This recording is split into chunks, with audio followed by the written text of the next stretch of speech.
Hi, this is Tracy HD, and I want to thank you for joining me today for our weekly Oracle and Tarot card reading. And this will be the week of April the 13th.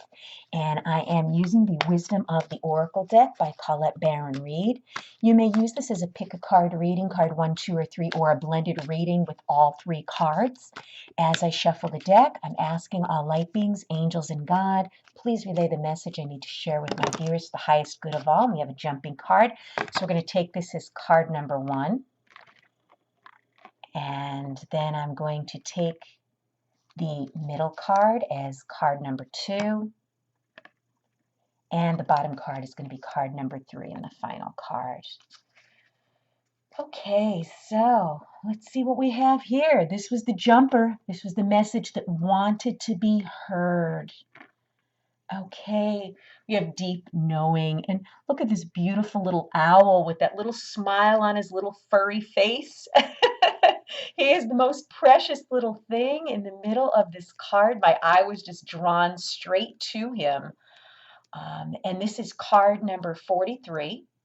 Okay, and this card is telling us that intuition is the faculty that allows you to enter into a dialogue with Source, the consciousness that you are a part of, but cannot see with the naked eye.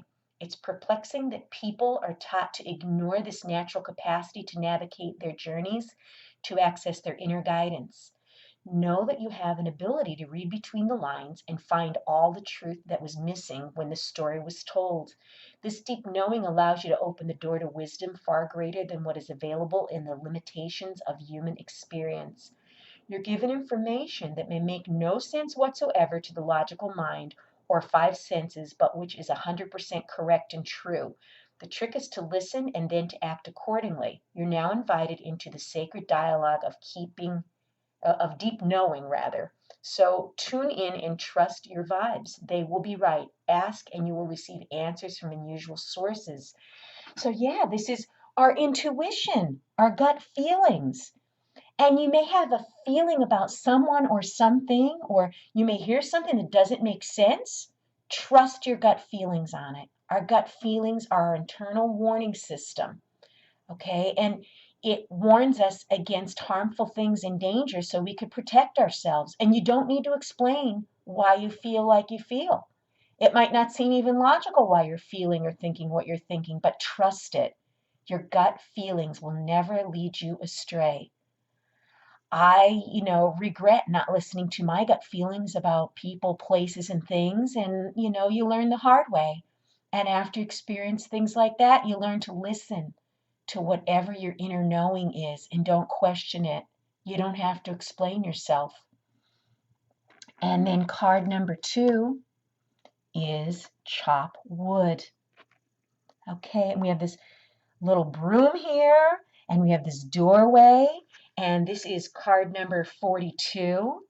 And this card is telling us at this time that there are times when the big dream is meant to lie dormant in your consciousness so that you can pay attention to the simple chores in your life.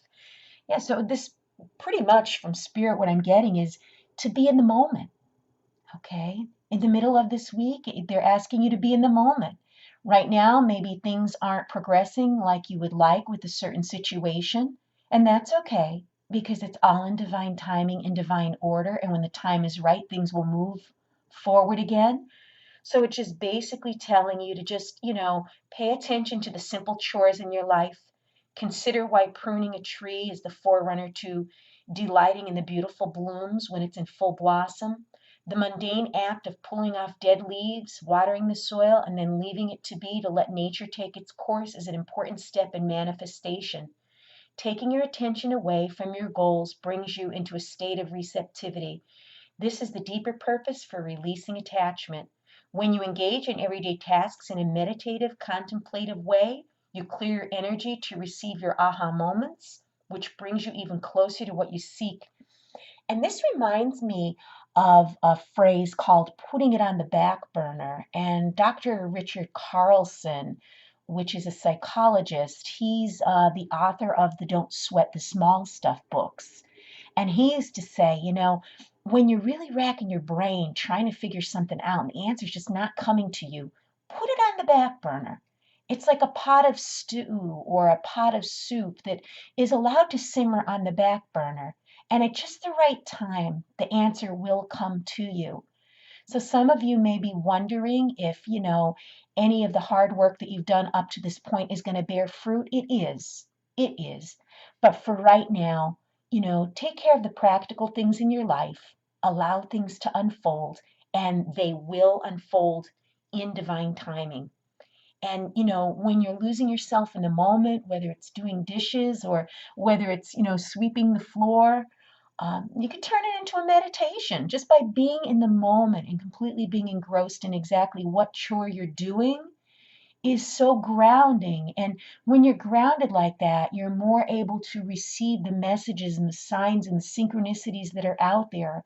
But when you're rushing around, all anxious and all exhausted and worn out, you're going to miss those synchronicities and signs, and you're not going to be as receptive as if you were just being in the moment.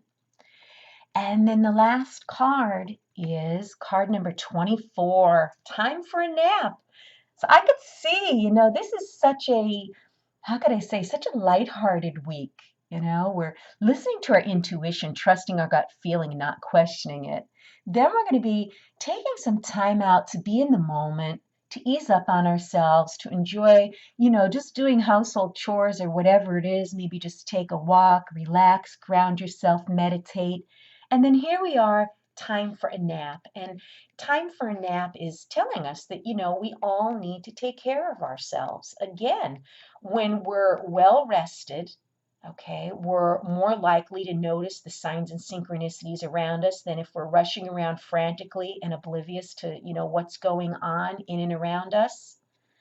And this is saying it's time to step away and rest. Let the cares of your world go.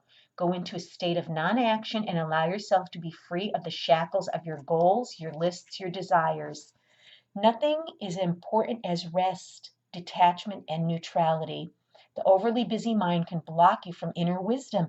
Yeah, exactly. It blocks you from feeling your intuition and your gut feelings, because when your mind is racing, you're not grounded, you don't have that clarity, and you're not picking up on things that you might be able to pick up on if you were, rested and detached. You need to step back, take some time to rest. And people say, how am I going to rest? I'm just so busy. Well, you know what? When you're so busy and you don't have time to rest is when you need the rest the most.